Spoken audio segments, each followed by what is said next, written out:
Good afternoon, everybody. A very good afternoon to all of you, बच्चों. We are live. We are back with another practice session on the problems based on ideal transformer.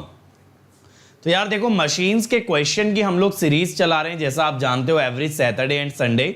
तो आज का जो हमारा topic होने वाला है that is going to be ideal transformer. और 5 बजे जो दूसरा सेशन लगेगा उसमें हम डिस्कस करने वाले हैं. What we are going to discuss? We are going to discuss equivalent circuit. तो आई होप कि आप सभी लोगों ने तैयार कर लिया है, लेक्चर्स देख लिए. मैंने आपको लेक्चर नंबर लास्ट वीक के बिगनिंग में ही बता दिया था कि कौन कौन से लेक्चर्स देख के आने. तो let me first start by introducing my self. My name is Ankit Goyal. I got AIR 1 twice in GATE in 2014 and 2018. I was awarded President of India Gold Medal in the year 2013 when I graduated from IIT Indore. Till date, I have trained more than 1 lakh students in the online and the offline classes, and I am currently working as a director at an academy for GATE department. हम मेरे बारे में ये सारी चीज़ें बहुत सारे बच्चे जानते हैं, लेकिन जो बच्चे इस चैनल से जुड़े हैं वो एक बात बहुत अच्छे से जानते हैं कि भाई इस चैनल पे इस टीम का एक ही विजन, एक ही मिशन है. That is to empower each and every student of this channel, each and every student of our YouTube family to get the top rank in the examination. हम ये चाहते हैं बच्चे हमारे जो हैं हर एग्ज़ाम में आगे रहें, हर एग्ज़ाम को टॉप करें, ज़्यादा से ज़्यादा जॉब्स पाएं और ज़्यादा से ज़्यादा एक तरह से अपॉर्चुनिटी पाएं. अब इसी के लिए हम लोग स्पेशल क्लासेस लेते हैं यार अनअकैडमी ऐप पे. तो मेरी सभी स्पेशल क्लासेस आपको इस लिंक पे मिल जाएंगी. यहाँ पे अपकमिंग में देखना, आपको आगे आने वाली सारी क्लासेस नजर आएंगी. और जो हो चुकी हैं पहले देखो वो अलग अलग फोल्डर्स के अंदर है. That also you can see. इसके अलावा बेटा 10,000 प्रैक्टिस क्वेश्चन हम आपके लिए लेके आए हैं स्पेशल क्लास में. अगर आप हमारे साथ 10,000 क्वेश्चन लगाते हो गेट से पहले तो डेफिनेटली आपका एवरी सब्जेक्ट में कमांड बहुत अच्छा जाने वाला है और बहुत ही बढ़िया तरीके से आप चीज़ों को टैकल करने वाले हो. एग्जाम में कुछ भी आपको नया नहीं लगेगा. और आप चाहो तो प्लस पे भी आ सकते हो, बट उसके बारे में बात करेंगे लेटर ऑन. ठीक है, चलो तो शुरू करते हैं आज का session that is ideal transformer. चलो भाई, तो first question, the load shown in the figure absorbs 4 kilowatt at a power factor of 0.89 lagging. Assuming transformer to be ideal, reactance X to improve the power factor to unity. चलो करो भाई. सीमंत बेटा ये जो मैं क्वेश्चंस करा रहा हूं मशीन्स के दैट इज बिकॉज क्योंकि हमने पावर मशीन्स का लास्ट ईयर क्वेश्चन नहीं किया था. मशीन्स के थ्योरेटिकल लेक्चर सारे अपलोड हुए थे. तो we are trying to complete that series. ठीक है, तो इट्स नॉट कि सभी सब्जेक्टों के क्वेश्चन कराए जा रहे हैं, बट हाँ मास्टर ब्लास्टर में आपको जो 10,000 क्वेश्चन करा रहे हैं they belong to all the subjects. वहां सारे सब्जेक्टों के मिला के करा रहे हैं. तो you guys can watch these questions and watch the machines lectures already available on the channel. मैं हर हफ्ते आपको टारगेट देता हूं क्या पढ़ के आना है. आप सब वो पढ़ के आओ और फिर मेरे साथ आप लोग लाइव क्वेश्चन प्रैक्टिस करो. चलो बनाएंगे इसको.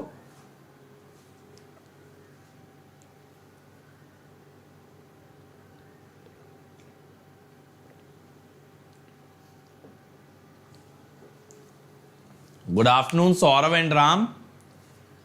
अभिनव ने मुझे आंसर दे दिया है, बाकी लोग भी दो भाई, बाकी लोग भी दो.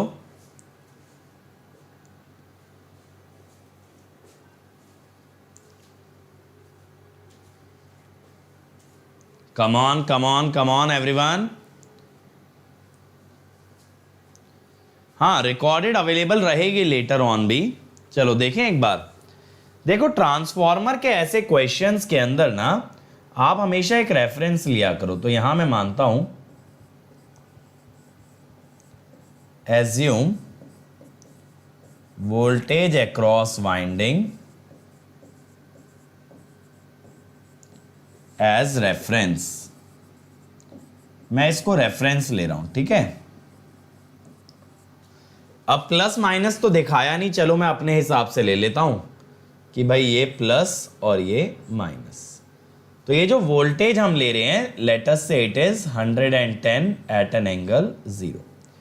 अब बच्चों देखो यहां पे जो करंट आएगा, यहां पे जो करंट आएगा ये कैसे निकालोगे, I2 I2 कैसे निकालोगे कि आपके पास वोल्टेज है, आपके पास पावर है।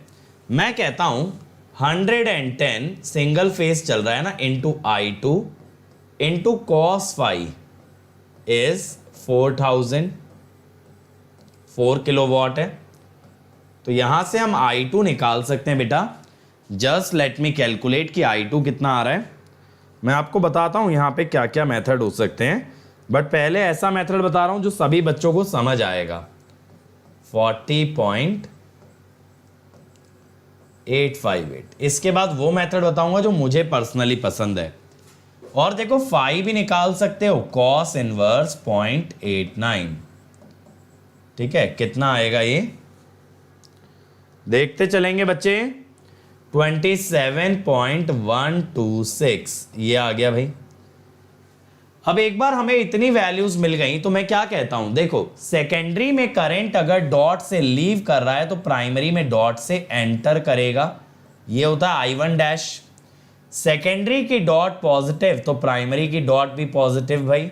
ठीक है, तो मैं कहता हूं I1 डैश क्या होगा, I2 इंटू 1/2, हाफ हो जाएगा ना, हाफ हो जाएगा तो बेटा कितना होगा 20.429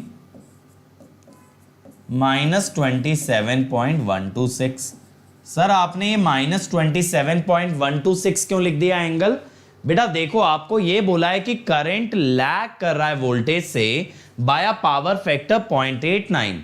तो अगर आप वोल्टेज का एंगल लेके जीरो चल रहे हो तो करंट का एंगल डेफिनेटली आपका नेगेटिव होने वाला है, because current is lagging behind the voltage. ये आपके पास आ गया I1 डैश।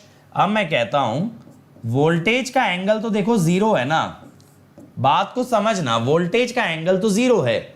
मैं कहता हूं फॉर यूनिटी पावर फैक्टर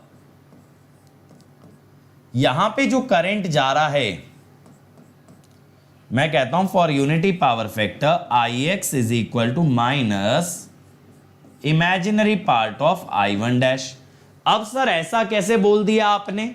बेटा मैंने ऐसा इसलिए बोल दिया कि देखो यहां पे KCL के हिसाब से अगर आप समझो तो I1 is I1 dash plus Ix। KCL से देखो अगर तो I1 डैश प्लस Ix। मैं कह रहा हूं Ix अगर इसका इमेजिनरी पार्ट काट दे, सर इमेजिनरी ही क्यों काटेगा, रियल क्यों नहीं? क्योंकि बेटा ये रिएक्टेंस है, ये रिएक्टेंस है तो इस वोल्टेज से 90 डिग्री पे आएगा। यानी अगर वोल्टेज का एंगल जीरो है, ध्यान से सुनना, अगर वोल्टेज का एंगल जीरो है तो करंट का एंगल 90 या माइनस 90 होगा, यानी करंट होगा प्योरली इमेजिनरी। ध्यान से सुनो मेरी बात को, मैं यहां पे क्या बता रहा हूं कि I1 डैश में रियल और इमेजिनरी दोनों पार्ट हैं। वोल्टेज का एंगल जीरो है, करंट का जो एंगल होगा वो 90 या माइनस 90 होगा, यानी current will be imaginary because it is passing through a reactance. तो ये कितना आएगा 20.429 साइन 27.126। ठीक है,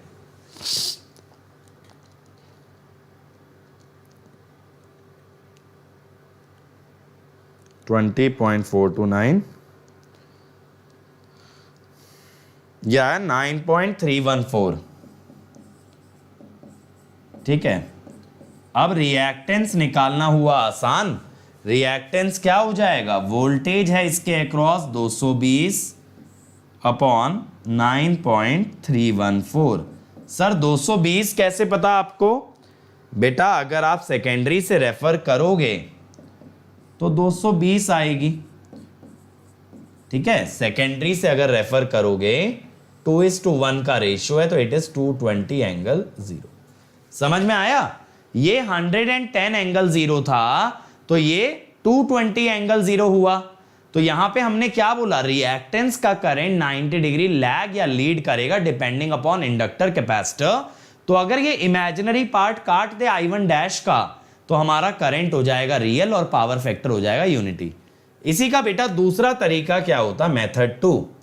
ये तो हम गए करंट्स की फॉर्म में।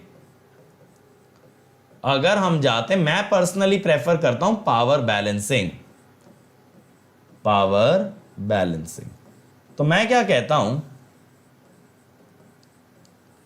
देखो मैं क्या कहता हूं इससे इजी मेथड कि for UPF source does not supply, for UPF source does not supply any reactive power, source does not supply any reactive power, तो therefore reactive power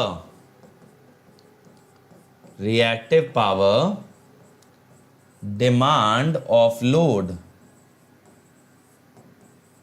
should be equal to reactive power supplied by X।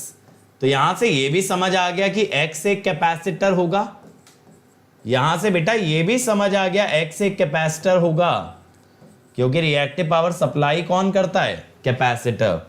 तो demand of reactive power by the load होती है P tan phi, और ये होगा V square by X। अब इसके across voltage है 220, 4000 10, देखो कितना होगा 27.126, ठीक है।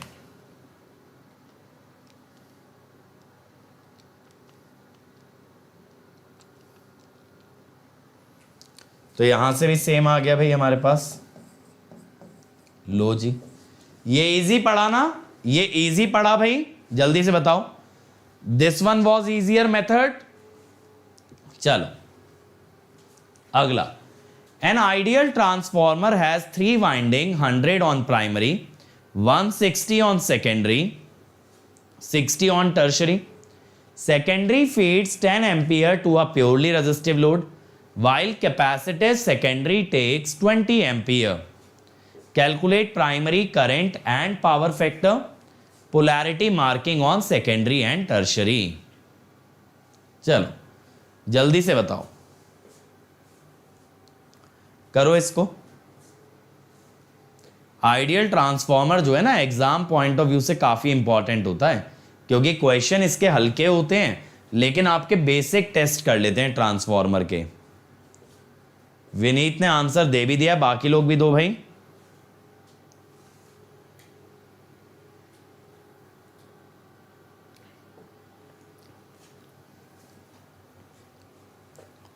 बाकी लोग भी आंसर दो।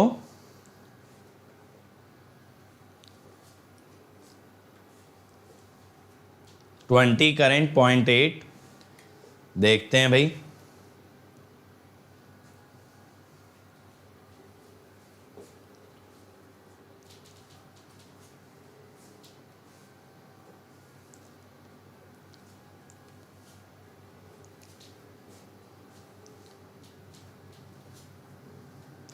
चलो चलो चलो भाई, come on everybody.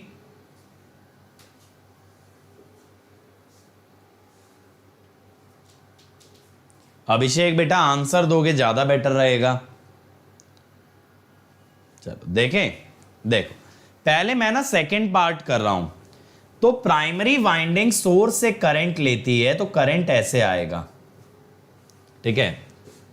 Primary winding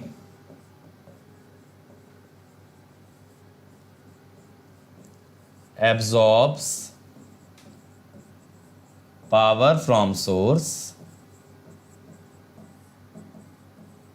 primary winding absorbs power from source, so current enters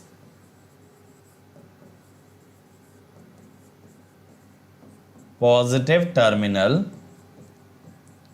of primary। Current जो है ना प्राइमरी के पॉजिटिव में एंटर करता है, ठीक है।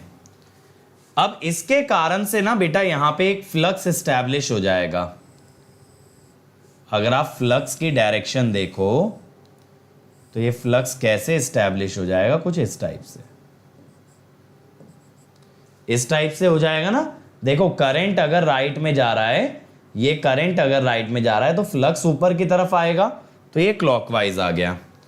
अब सेकेंडरी और टर्शरी में जो फ्लक्स लोगे दैट शुड बी अपोजिट, ठीक है, that should be opposite to primary. लो जी अपोजिट हो गया। अगर अपोजिट है तो करंट बाहर कहां से निकलेगा, आगे से, ऊपर से।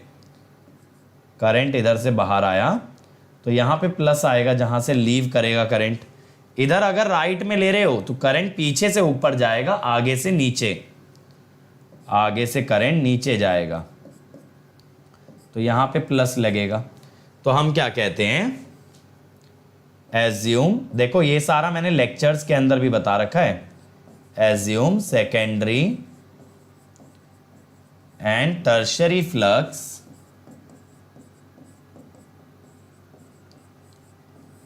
opposite to primary,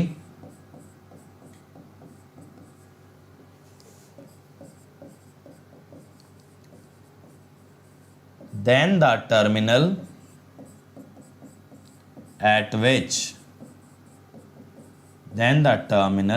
which current leaves winding, terminal at which current leaves winding is positive.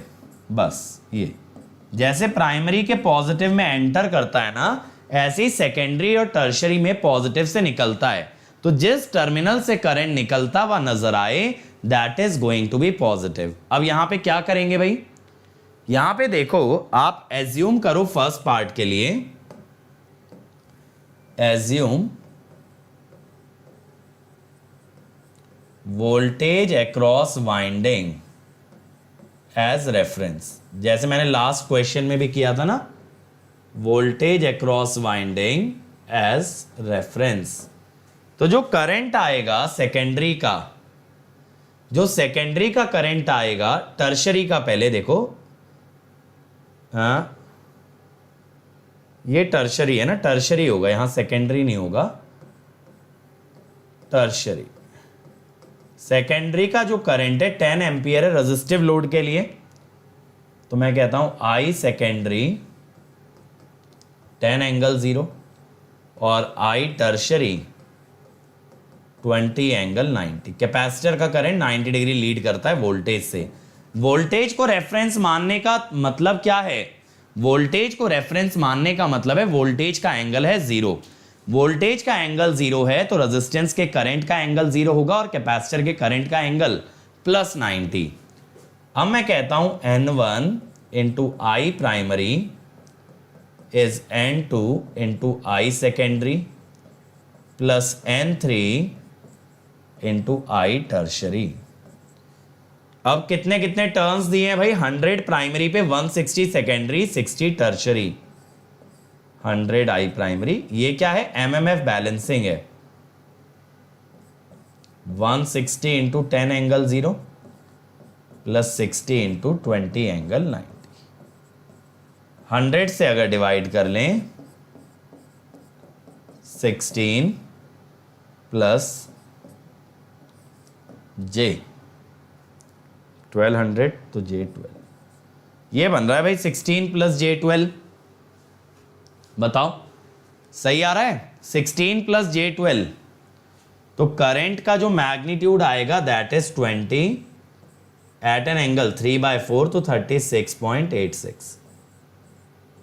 Current का एंगल पॉजिटिव आ रहा है तो पावर फैक्टर लीडिंग आएगा, और आना भी चाहिए भाई, कैपेसिटर लगा है ना, 0.8 लीड। तो current is 20 ampere and power factor is 0.8 lead. उसके लिए बेटा वोल्टेज निकालनी पड़ेगी विनीत, उसके लिए वोल्टेज निकालनी पड़ेगी, और यहां वोल्टेज तो कहीं दी नहीं है, वोल्टेज तो कहीं दी नहीं है। ठीक है बेटा, फेजर से इसके अंदर क्या करोगे शुभम, फेजर से आप वोल्टेज को रेफरेंस मानोगे। ठीक है, जैसे मान लो ये V1 है, V2 ऑब्वियसली इससे बड़ा आएगा और V3 इससे छोटा आएगा। ठीक है, अब V2 के सेम फेज में आएगा I2, ये आ गया I2, फिर V3 से 90 डिग्री लीडिंग आएगा I3, ये आ गया I3, अब इनको जब रेफर करोगे बच्चे, इनको जब रेफर करोगे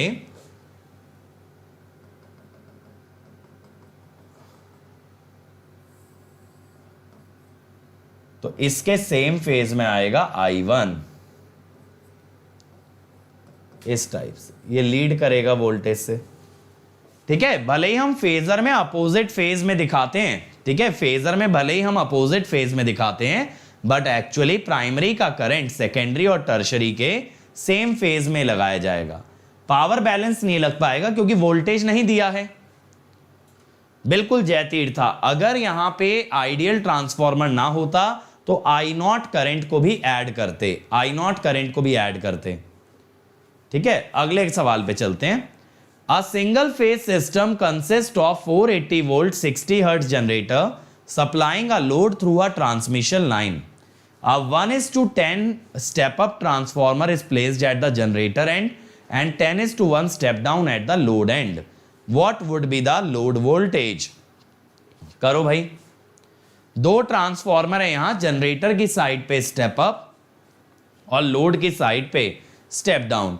लोड का इंपीडेंस दिया है, बीच में लाइन का इंपीडेंस दिया है और लोड का वोल्टेज आपसे निकलवा रहा है। करो भाई,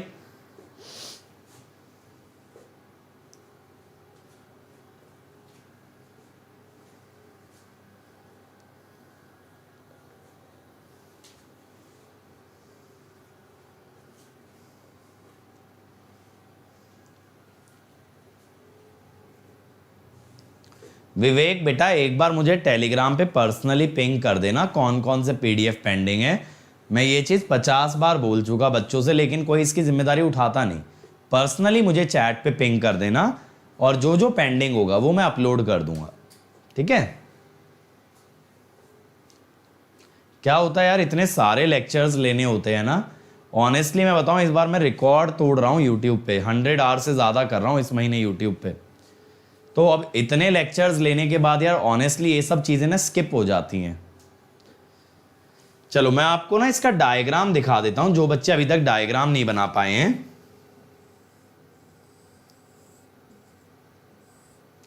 देखो इसका डायग्राम कैसे है, 480 वोल्ट 60 हर्ट्ज। अब जनरेटर का ना रिएक्टेंस तो हमें दिया नहीं है, तो जनरेटर हमारे लिए एक आइडियल हो गया। अब यहां एक स्टेप अप ट्रांसफॉर्मर इसने दिया हमें 1:10 का।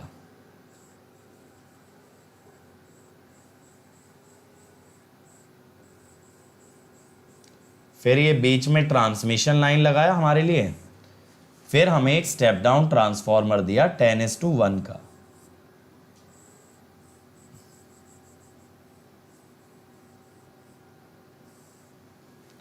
तो यहां पे 1:10 10:1।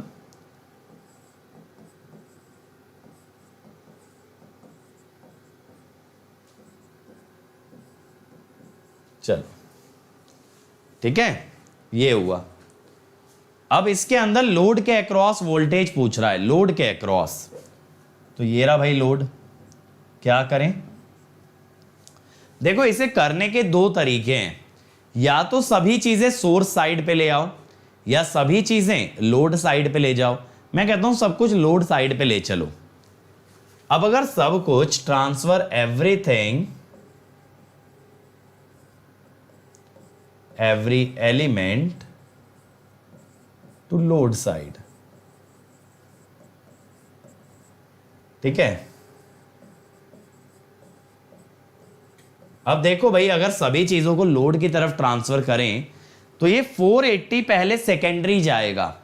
यहां 1:10 का रेशो है तो ये 10 टाइम्स हो जाएगा, दैट इज 4800।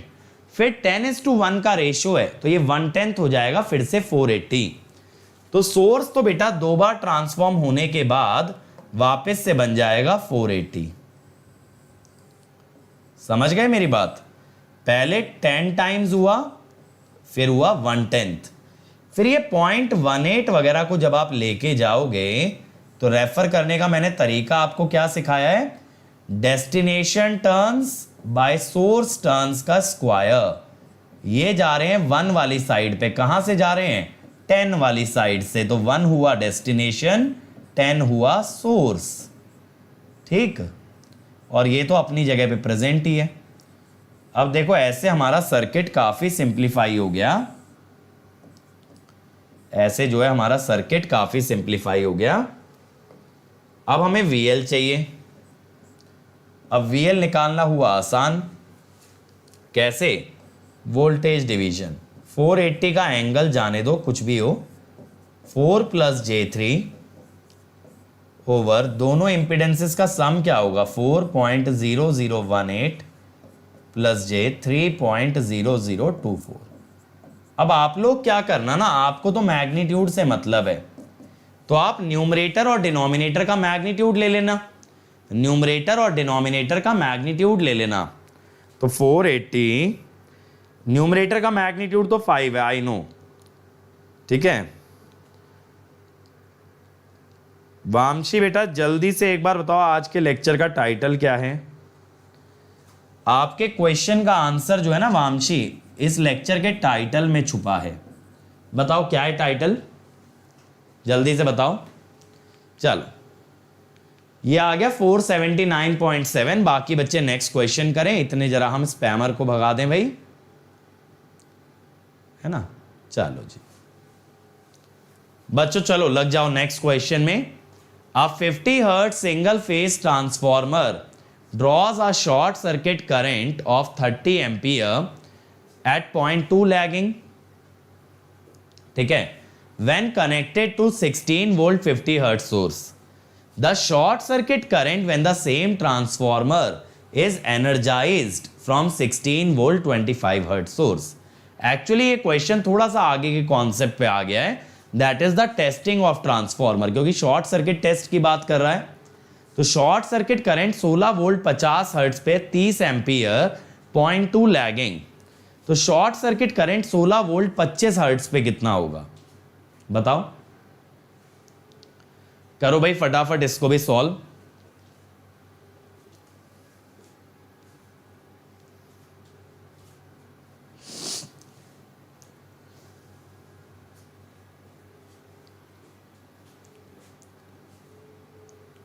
हाँ विनीत, अगर ट्रांसफॉर्मर प्रैक्टिकल होता बिल्कुल उसे भी लेते हम लोग, ठीक है, उसे भी कंसीडर करते। बट बेसिक फंडा यही था कि आप सारी एलिमेंट्स को ना एक तरफ शिफ्ट कर लो, उसके बाद आपके लिए जॉब बहुत इजी हो जाती है। बेटा बता देंगे जब खुलेगी, अभी ऐसी कोई टाइमलाइन तो अमन मैं दे नहीं सकता बेटा, आई एम क्रिएटिंग इट, लेकिन मेरे हेक्टिक शेड्यूल में I get very less time for it. अब इतनी सारी चीज़ें कैसे करें भाई, आप लोगों की डिमांड भी रहती है, ये सब्जेक्ट भी पढ़ना है और वो भी पढ़ना है, वो भी पूरी करो, फिर आप कहो कि वीडियो बुक बना दो, वो भी बनाओ, सर स्पेशल में ये करा दो, ये भी कराओ, कैसे हो पाएगा बेटा इतना। चलो अभिषेक कह रहे हैं डी, बाकी लोग भी बताओ भाई। देखो यहां पे क्या होगा, at short circuit, short circuit में ना सिर्फ हम सीरीज इंपीडेंस कंसीडर करते हैं ट्रांसफॉर्मर की। कौन सी इंपीडेंस? सीरीज इंपीडेंस, ठीक है, शंट वाले इग्नोर कर देते हैं। ये ट्रांसफॉर्मर की सीरीज इंपीडेंस आ गई, ये आ गया शॉर्ट सर्किट, ठीक है। अब हमें ये बताया है कि ये जो करंट है 30 एम्पियर है और 0.2 लैगिंग है, तो देखो पहले तो Z आ जाएगा 16/30, अब R होगा Z cos phi and X will be Z sin phi। अब phi आप कैसे निकालोगे? cos इनवर्स 0.2, ठीक है। तो एक बार कैलकुलेटर से चेक कर लेते हैं भाई, cos इनवर्स 0.2 कितना आ रहा है? 78.463, 78.463 डिग्री। अब इसके अंदर Z cos phi कितना आएगा? 0.10666, और z साइन फाई कितना आएगा 0.5225, ये आ गया। अब भाई ये जो रिएक्टेंस होती है ये सिंपल सी बात है, it is proportional to frequency. तो मैं कहता हूं कि एट 25 हर्ट्ज फ्रीक्वेंसी हो गई है आधी, फ्रीक्वेंसी आधी हो गई है, तो मैं कहता हूं रिएक्टेंस भी हाफ हो जाएगी, क्योंकि रिएक्टेंस होती है ओमेगा एल, तो प्रोपोर्शनल टू फ्रीक्वेंसी 0.26125। अब रेजिस्टेंस तो सेम रहेगा, Z क्या होगा √r² प्लस x2²। अब रेजिस्टेंस कितना आएगा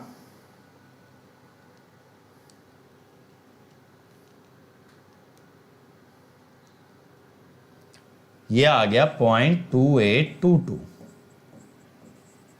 तो अब करंट कितना आएगा, वोल्टेज तो अभी भी 16 वोल्ट है, 56.69। ठीक है, तो क्लोजेस्ट आया C, क्लोजेस्ट आया हमारे पास कितना आ गया C आ गया। बेटा यहां पे ऐसा कहीं नहीं लिखा ना HV या LV, कहां लिखा है अभिनव, HV या LV हमें कहीं नहीं दे रखा, हमें डेटा एक ही साइड का दिया, इतनी सप्लाई है और इतना करंट है। मान लो आप HV LV लेते भी सपोज, तो आप ट्रांसफॉर्मर का सर्किट बेटा ऐसे बना सकते थे ना,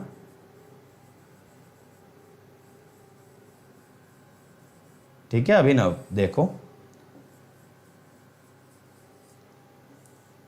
अगर आप ऐसा बनाते तो जब आप इसको रेफर करते शॉर्ट सर्किट को ऑन दी प्राइमरी साइड, तो भी ये शॉर्ट ही रहता, क्या फर्क पड़ता है इसके अंदर। ठीक है, चलो नेक्स्ट।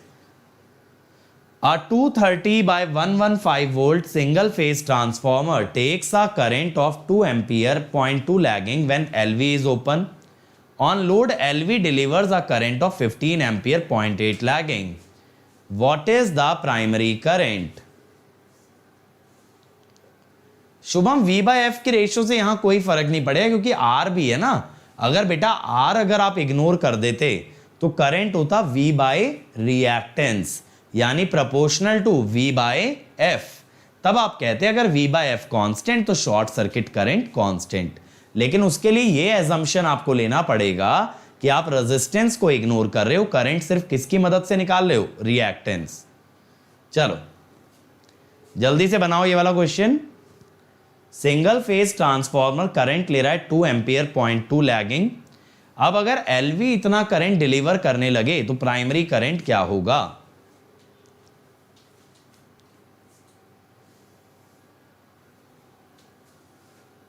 चलो चलो चलो चलो कम ऑन, बहुत इजी है। नमन ने आंसर भी दे दिया है भाई, नमन नेटवर्क में फोड़ रहा था, मशीन में भी फोड़ रहा है। नमन वीडियो देख के आते हो बेटा, जो भी मैं टारगेट देता हूं बताओ, कवर करके आते हो टॉपिक को। कंसिस्टेंसी बहुत जरूरी है बेटा यहां, अगर हफ्ते दर हफ्ते ये करोगे ना तो 2 महीने में 2.5 महीने में मशीन बहुत सॉलिड हो जाएगा। देखो हम कहते हैं, यहां पे भी ऐसा ही कर लो। देखो मैं आपको ट्रांसफॉर्मर के सर्किट से बताता हूं। हमें ना नो लोड करंट दे रखा है,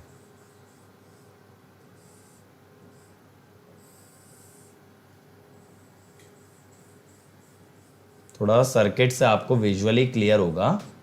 ये दे रखा है और फिर ये दिया है कि LV साइड जो है ना एक particular amount of current deliver करती है।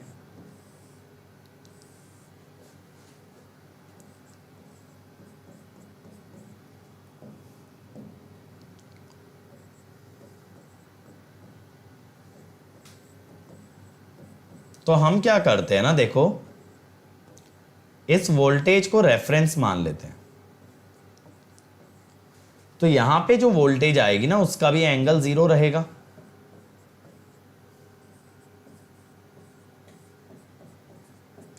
तो इस बेसिस पे मैं ये कहता हूं कि जो I2 है, अगर वोल्टेज का एंगल 0 लिया है तो I2 0.8 लैगिंग है, इसीलिए -36.86 डिग्री एम्पियर। अब इससे ये जो I1 डैश बनेगा, ये जो I1 डैश बनेगा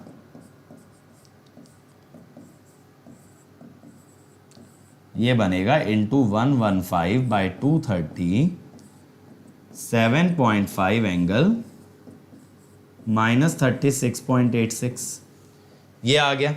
और I0 जो है, I0 आपको दिया है 2 एम्पियर एट 0.2 लैगिंग। लैगिंग तो वोल्टेज से ही होगा ना, वोल्टेज का एंगल 0 है, ठीक है। कॉस इनवर्स 0.2 78.463 ये हुआ। अब ये जो प्राइमरी करंट होगा बच्चों, ये दोनों का सम होगा। I1 will be I0 plus I1 prime, ठीक है। तो दोनों को अगर ऐड कर लो,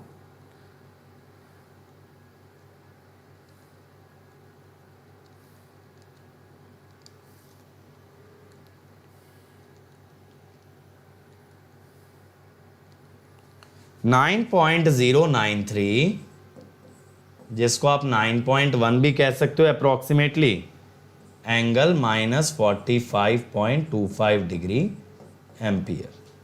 तो answer will be B, 9.1 ampere, ठीक है। एमएमएफ बैलेंसिंग से 9.5 आ रहा है, आ ही नहीं सकता अभिनव, आ ही नहीं सकता बेटा। N1 I1 equal to N1 I0 plus N2 I2 करोगे, सेम आना चाहिए आंसर। तो यही मेथड से यही बनेगा आंसर, चाहे कुछ भी निकालना। कहीं ना कहीं कैलकुलेशन एरर हो रहा है, या तो एंगल गलत ले लिए हो या कुछ तो गलती किए होगे, ठीक है। मयंक बेटा अभी क्लास के बीच में तो PDF नहीं भेज सकता ना, तुम्हें कई बार बोला है क्लास के बाद रिमाइंड करा दिया करो, मैं सेंड कर दूंगा। शुभम मेजरमेंट के अगला सब्जेक्ट प्लस पे मशीन ही स्टार्ट होगा। चलो अब ये वाला करो भाई। अब ये पूछ रहा है कि पावर फैक्टर, देखो वही पिछले वाले क्वेश्चन जैसा ही है, क्वेश्चन नंबर 4 जैसा। अब यहां बोला है 16 वोल्ट 50 हर्ट्ज सोर्स से जो करंट है दैट इज 30 एम्पियर 0.25 लैगिंग। अब पावर फैक्टर क्या होगा 16 वोल्ट 75 हर्ट्ज पे। करो एक बार, जल्दी से बना दो इसको।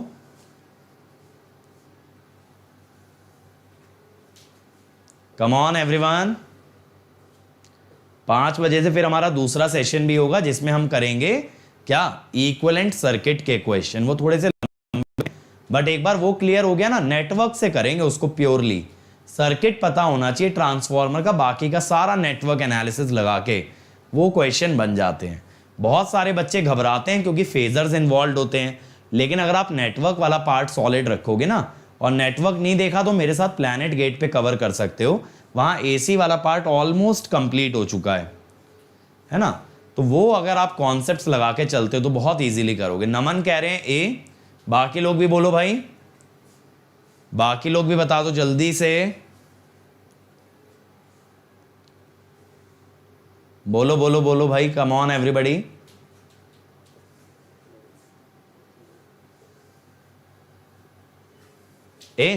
चलो देखें, देखो बेटा यहां पे आपको ना सर्किट वर्किट कुछ बनाने की जरूरत नहीं है। इस बार सर्किट पीछे वाला ही रहेगा, अगर आप बनाना भी चाहो तो शॉर्ट सर्किट का करंट हमारा, सर्किट हमारा ऐसा ही आएगा।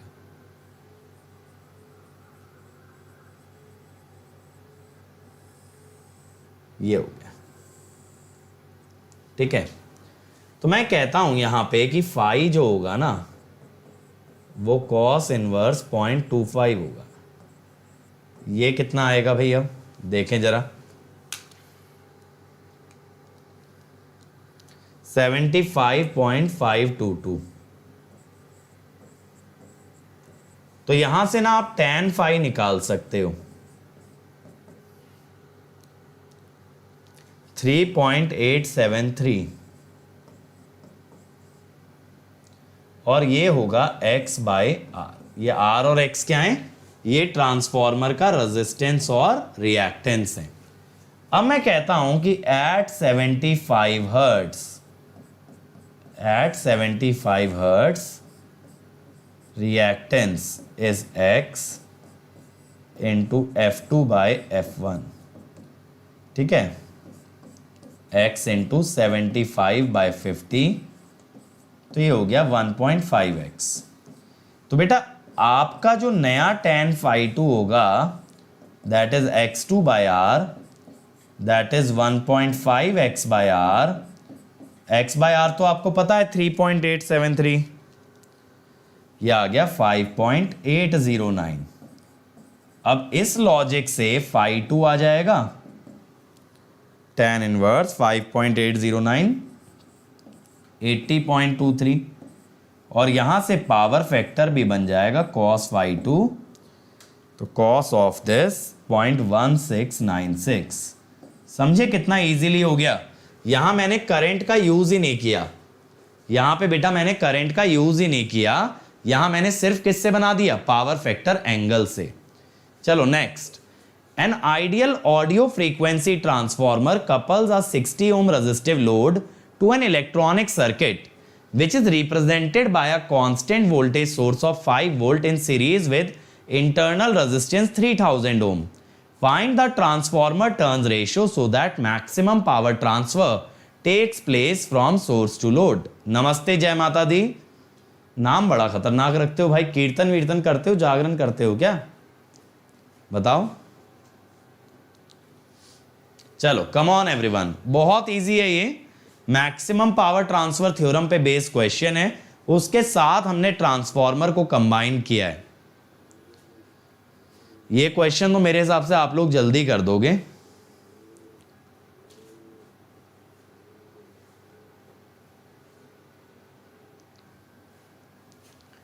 चलो भाई,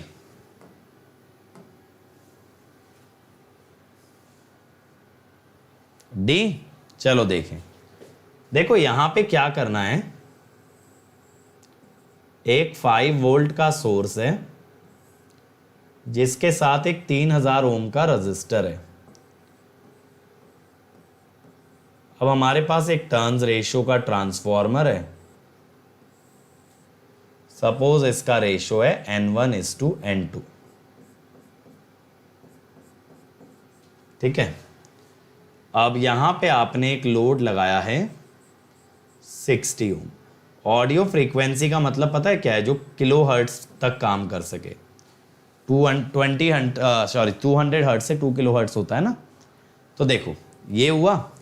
अब मैं क्या कहता हूं कि अगर मैक्सिमम पावर ट्रांसफर चाहिए तो जब आप ये रेजिस्टेंस को रेफर करके प्राइमरी पे लाएं तो ये सप्लाई रेजिस्टेंस के बराबर होना चाहिए। यही मैक्सिमम पावर ट्रांसफर थ्योरम हमसे कहती है। क्या कहती है थ्योरम? कहती है कि भाई अगर आपने रेजिस्टेंस रेफर कर लिया तो उसकी वैल्यू सप्लाई रेजिस्टेंस के बराबर रखो। तो हम कहेंगे 60 N1/N2 का स्क्वायर इज 3000। तो यहां से आ गया N1/N2 √50। ठीक है, तो आंसर विल बी डी। वैसे ना दूसरा आंसर भी हो सकता है यहां पे बी। अगर आप N2/N1 निकालोगे तो ये बनेगा 1/√50 विच इज √2/10। तो दोनों आंसर हो सकते हैं बी और डी। सौरभ ने सही बोला है, ट्यूटोरियल ने सही बोला है, नमन ने, सौरभ ने, सबने सही बोला है।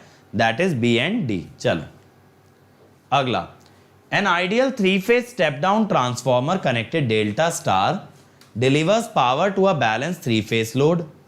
इनपुट वोल्टेज दिया है, टर्न्स रेशियो दिया है फेज टू फेज। इसको अभी इग्नोर कर दो यार 3-phase वाले को। ये जब आप 3-phase ट्रांसफॉर्मर पढ़ लोगे ना उसके बाद करना, अभी इग्नोर कर दो। ठीक है, आगे चलते हैं। हाँ, ये वाला क्वेश्चन देखो। Assume that the transformer of the figure to be ideal transformer, the secondary is connected to a load of 5∠30। Connected, calculate the primary and secondary side impedance, current power factor, real power, what is the secondary terminal voltage. बताओ भाई, बहुत easy है, ideal transformer है।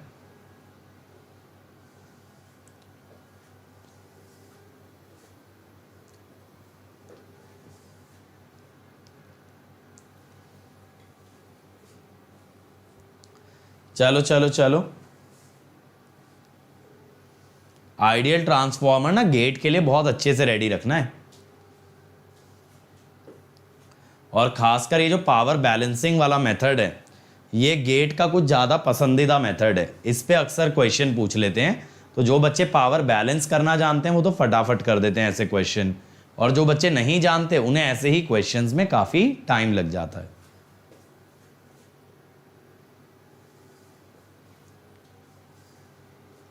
चलो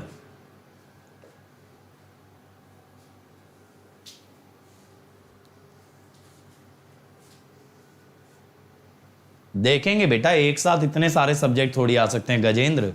अभी power electronics आएगा measurement का भी कभी नंबर, गेट में मात्र 2 नंबर का सब्जेक्ट है।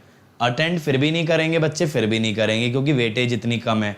अभी तुम्हारे कॉलेज में तो तुम्हें इंटरेस्ट आ रहा है कि मेजरमेंट पढ़ने मिल जाए, कॉलेज का स्कोर इंप्रूव हो जाए, ऐसा ही है ना। चलो देखें, देखो बहुत ईजी है बेटा ये वाला। तो सेकेंडरी का इंपिडेंस दिया है 5 एंगल 30 डिग्री ओम। तो प्राइमरी पे तो आप रेफर कर ही सकते हो, आइडियल ट्रांसफॉर्मर है ना। ये मैग्नेटिक सर्किट के धोखे में मत आ जाना भाई। मैग्नेटिक सर्किट के डायमेंशन भले ही दिए हैं, लेकिन पहले ही बोल दिया कि ट्रांसफॉर्मर आइडियल है। तो 150/75 स्क्वायर 20 एंगल 30 डिग्री ओम। ये तो हो गया first part. Current and power factor, तो I सेकेंडरी कितना दिया है, इसके लिए V secondary by Z secondary आप रखोगे। V सेकेंडरी आपको निकालना पड़ेगा भाई, ठीक है। तो V सेकेंडरी आएगा 200 into 75/150 by 5 angle 30 20 angle -30 degree ampere. अब अगर इसको आप प्राइमरी साइड रेफर करें, I secondary into NS/NP 20 angle -30 into 75/150। लो जी ये आ गया। अब पावर फैक्टर की बात है, पावर फैक्टर दोनों साइड cos 30 लैगिंग हो जाएगा। और क्या पूछा है, रियल पावर। रियल पावर भी दोनों तरफ बराबर आएगी बेटा। कितनी आएगी, VI cos phi कर सकते हो। अगर आप सेकेंडरी से निकालो तो सेकेंडरी में वोल्टेज है 100, करंट है 20, cos 30, ये आएगी दोनों साइड, ठीक है। और सेकेंडरी टर्मिनल वोल्टेज तो हम निकाल ही चुके हैं, दैट इज 100, ठीक है। ये क्लियर हो गया ना बेटा। 5 एंगल 30 के साथ वैसे यूनिट मेंशन्ड होनी चाहिए, बट ज्यादातर इस तरह के क्वेश्चन में it will be only the impedance. चलो अगला, an ideal transformer has 400 primary turn 600 secondary. The primary is connected to 800 volt source. Full secondary has a resistive load of 24 kilowatt. Secondary is tapped at 500 turns where there is a pure inductive load of 20 kVA. Find primary current, power factor, real power input to the primary. बहुत easy है, चलो कर दो जल्दी से, जल्दी से बना दो इसे। अगर पावर बैलेंस से सोचोगे ना तो बहुत इजी पड़ेगा, करो एक बार ट्राई। हाँ, आइडियल ट्रांसफॉर्मर का बेटा सीरीज और पैरेलल इंपीडेंस दोनों ही 0 होता है। बिल्कुल बेटा, Pramit sir plus Raman sir के अगर लेक्चर आप देखोगे तो आपका कंप्लीट मेजरमेंट कवर हो जाएगा, ठीक है। चलो करो इसको।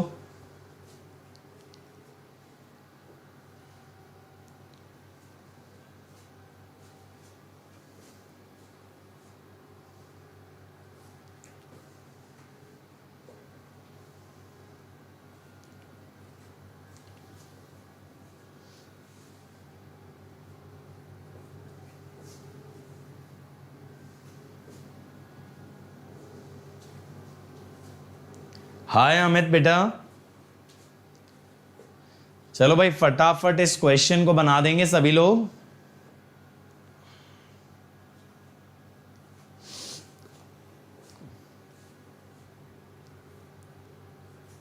वेलकम अमित। आया भाई आंसर? चलो जल्दी से बोलो। Thank you Sachin. चलो देखें एक बार, देखो यार, the power consumed by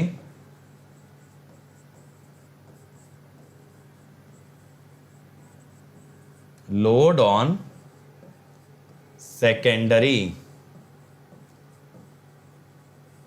is same as power delivered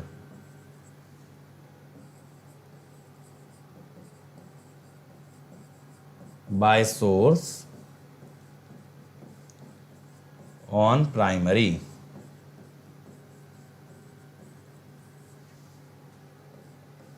ठीक है, तो इसीलिए मैं कहता हूं कि S प्राइमरी क्या होगा, 24 प्लस J20।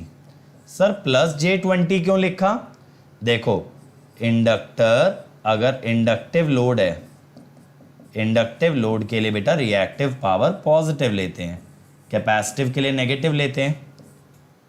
तो ये आपके पास आ गया प्राइमरी का पावर।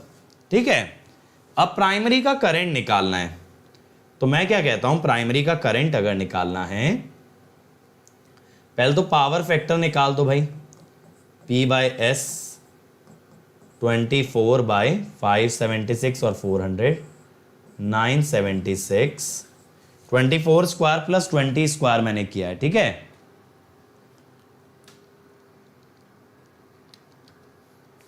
.7682 और इंडक्टर की वजह से लैगिंग। अब आई प्राइमरी पूछ रहा है, I primary will be S/V primary. S में ना बस मैग्नीट्यूड ले लेना एपरेंट पावर का, क्योंकि करंट का बस मैग्नीट्यूड मुझे चाहिए, पावर फैक्टर तो मैं निकाल ही चुका, बाय 800। और ये KVA में चल रहा है इसीलिए 1000 और ले लेना, 39.05। और रियल पावर इनपुट बोल रहा है, रियल पावर इनपुट तो सेम आएगा 24 किलोवाट। देखो पावर बैलेंसिंग कितना पावरफुल मेथड है ना। पावर बैलेंसिंग से ये क्वेश्चन कितना सिंपल हो गया हमारे लिए, बहुत शॉर्ट में हो गया।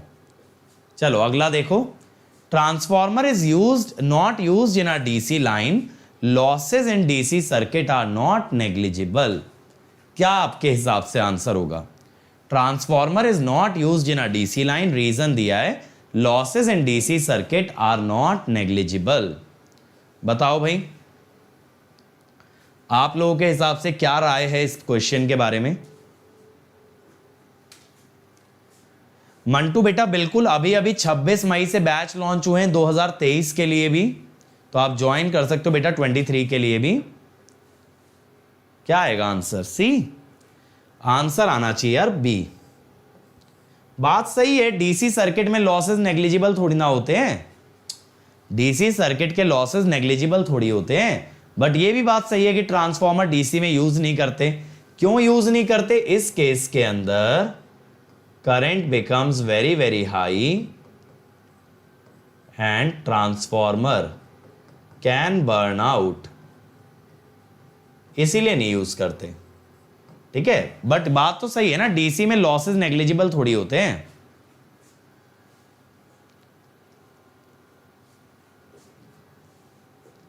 बेटा पिछले साल वाला लेक्चर सीरीज फॉलो करना है कुशल, और इस सीरीज के अंदर हम क्वेश्चंस कर रहे हैं।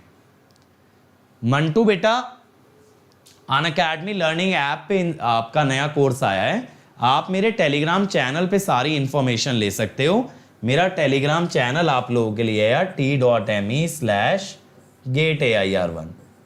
ये लिंक अगर ब्राउजर में डालोगे ना तो मेरे टेलीग्राम चैनल पे पहुंच जाओगे, वहां आपको सारी इन्फो मिल जाएगी। फैराडेज लॉ सही बात है, एप्लीकेबल नहीं है डीसी में, क्या बोला है? High frequency power supplies are light weight, transformer size gets reduced at high frequency. बिल्कुल सही बात है, ट्रांसफॉर्मर का साइज कम होता है और पावर सप्लाई में बेटा पहला स्टेप हमेशा ट्रांसफॉर्मर होता है। थैंक यू कुशल बेटा, थैंक यू। अगर आपके क्वेश्चन लग रहे हैं तो it's a great feedback for me. अब बताओ भाई, करंट आई का रिलेशन आपको देना है with respect to the voltage. Current I with respect to the voltage. Voltage ना हम यहां पे दिखा भी देते हैं। With respect to voltage V A B बताना। वी ए बी, यहां पे वोल्टेज मिसिंग है। वी ए बी के रेस्पेक्ट में डीसी लॉसेज आर नेग्लिजिबल। बेटा कैसे, आई स्क्वायर आर लॉस तो डीसी में भी आएगा। यूनिवर्स बताओ भाई, आई स्क्वायर आर तो डीसी में भी आएगा।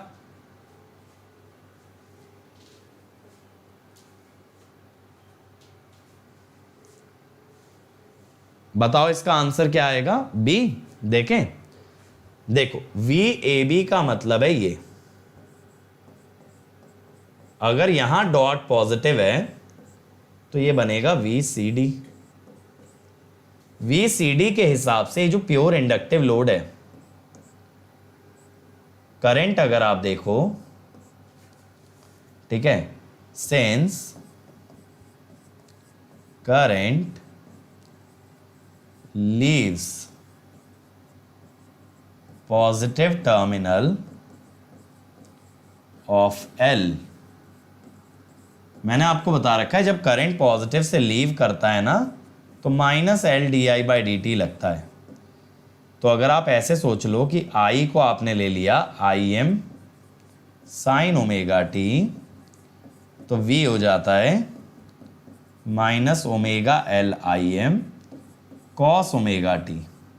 माइनस कॉस ओमेगा टी को आप लिखते हो साइन ओमेगा टी माइनस 90, यानी वोल्टेज में माइनस 90 आ रहा है और करंट में 0।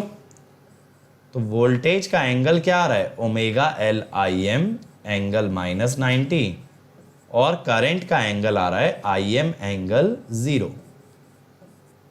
तो हम ये बोल सकते हैं आई लीड्स वी बाय 90 डिग्री। ठीक है, इंडक्टर में लैग करता है, बात सही है, इंडक्टर में लैग करता है। ठीक है, तो बेटा इंडक्टर में जो लैग करता है वो तब करता है जब करंट इंडक्टर के पॉजिटिव टर्मिनल में एंटर करे। अगर पॉजिटिव से लीव कर रहा है तो लैग नहीं, लीड करेगा, उल्टा करंट है। अगला देखो, which is the correct phasor diagram. बेटा ये क्यों नहीं होगा, ये जो क्वांटिटी है इट इज फाई। बताओ जल्दी से कौन सा फेजर डायग्राम करेक्ट है। ये फाई है, बोलो जल्दी से। अनिर्बन बेटा गेट, अगर हम बात करें यूट्यूब की तो यूट्यूब पे तो हम सब्जेक्ट बाय सब्जेक्ट पढ़ाते चलते हैं। अब आप उसे गेट 2022 में यूज करो या 23 में, क्या फर्क पड़ेगा बताओ। अगर मैं नेटवर्क सिखा रहा हूं तो नेटवर्क तो बच्चा वो 2024-25 कभी भी यूज कर सकता है। अभिनव ऐसा नहीं है कि लोड करंट हमेशा डॉट से लीव करेगा, ये होता है एक साइड का करंट डॉट में एंटर तो दूसरे साइड का डॉट से लीव। अगर सेकेंडरी का डॉट में एंटर कर रहा है तो प्राइमरी का लीव करेगा, प्राइमरी का एंटर कर रहा है तो सेकेंडरी का लीव करेगा। बताओ भाई कौन सा फेजर डायग्राम सही है यहां पे। देखो सभी में मैग्नेटाइजिंग करंट सेम फेज में दिखाया है, ये बात तो सही है। आई एम और आई म्यू लाइज इन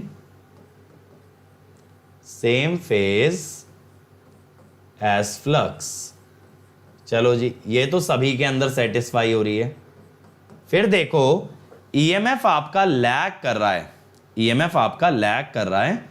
देखो यहां आईएम दो जगह दिखा दिया तो ये तो गलत हो गया। ठीक है, V1 E1 IM,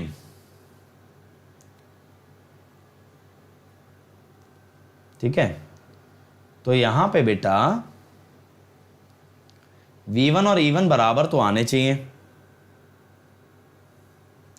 ये E1 दिखा रखा है, ये V1 दिखा रखा है, D आना चाहिए मेरे हिसाब से। क्या लग रहा है, हाँ है ना। तो हम क्या कहते हैं कि E1 and E2 are in same phase ये मैंने आपको फेजर डायग्राम में पढ़ाया है ना, but V1 is shown opposite to satisfy Lenz's law. So shown opposite to satisfy Lenz's law.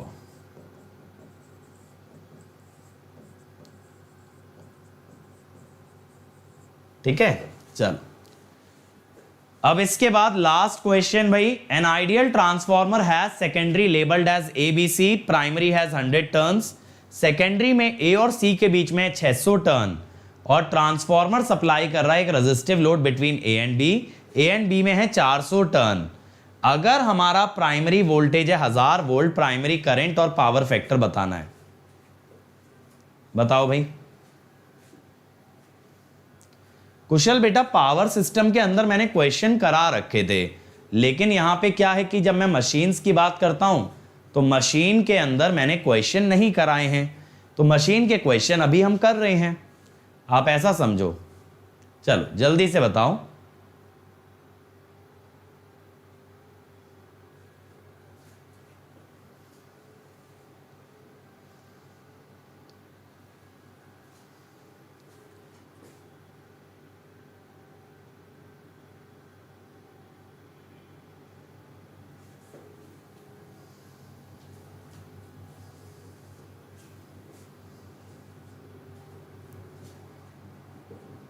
चलो जल्दी से करो भाई। रितेश तुम्हारा इसमें इंटरेस्ट है कि मैं क्वेश्चन कहां से पढ़ रहा हूं या आंसर निकालने में।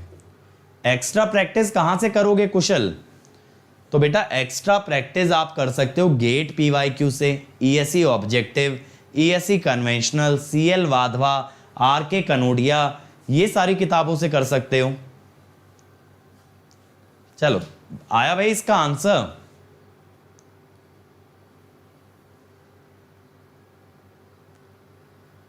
देखो यहां भी ना पावर कंजर्वेशन का फॉलो करो। लोड पावर A और B के बीच में लोड लगा है ना, कोई दिक्कत नहीं है।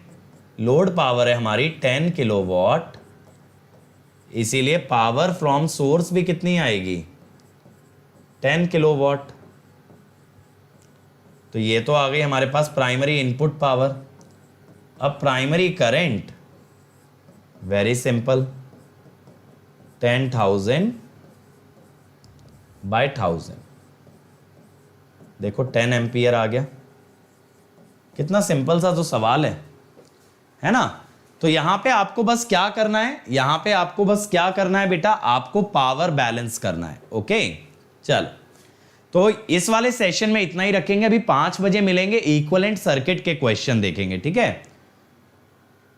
तो बेटा आप लोग चाहें तो जैसा मैंने बताया प्लस पे आ सकते हो, जहां मिलेंगी live class bye top educators of the country, जो कराते हैं आपको कॉम्प्रिहेंसिव कोर्स के साथ साथ रिवीजन भी, और आपको दिया जाता है घर के लिए डेली असाइनमेंट, वीकली टेस्ट होता है आपका, टेस्ट सीरीज मिलती है, क्वेश्चन बैंक मिलता है, और आपके सारे डाउट्स आंसर होते हैं।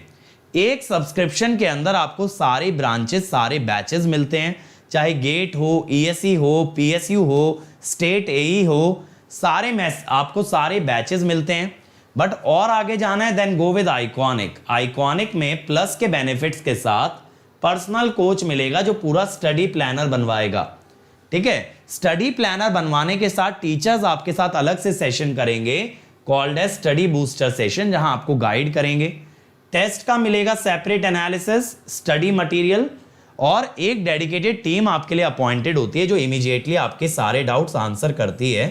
तो अगर यहां पे आप कोड लगाते हो अंकित ESE, तो आपको इमीडिएटली मिलता है 10% डिस्काउंट, ठीक है। इसके अलावा बेटा ये जो नया बैच हमारा स्टार्ट हुआ है, इसमें मैंने स्टार्ट किया है मेजरमेंट। तो आप मेजरमेंट में मेरे साथ जुड़ सकते हो एट 7:30 AM डेली लाइव, और मैं आपको डेली यहां पे होमवर्क भी दूंगा, क्लास में क्वेश्चन भी कराऊंगा, और संडे को आपका टेस्ट भी लूंगा, ठीक है। और बेटा कल सुबह 11 बजे होने वाला है अनअकैडमी कॉम्बैट, तो इसमें एनरोल कर लेना using the code Ankit ESE। Ankit ESE code से आप एनरोल कर लेना। यहां टॉप 3 बच्चों को मिलता है 100% का स्कॉलरशिप, ठीक है। इसके अलावा अंकित ESE कोड से अगर आप ज्वाइन करते हो अनअकैडमी, तो 1 year fees will be 27,225, 18 months 34,650 and 2 years 39,600। तो बेटा 2 इयर्स के लिए जाना, पर मंथ फीस मिनिमम है और आप इसको इंस्टॉलमेंट में दे सकते हो विदाउट इंटरेस्ट, ठीक है।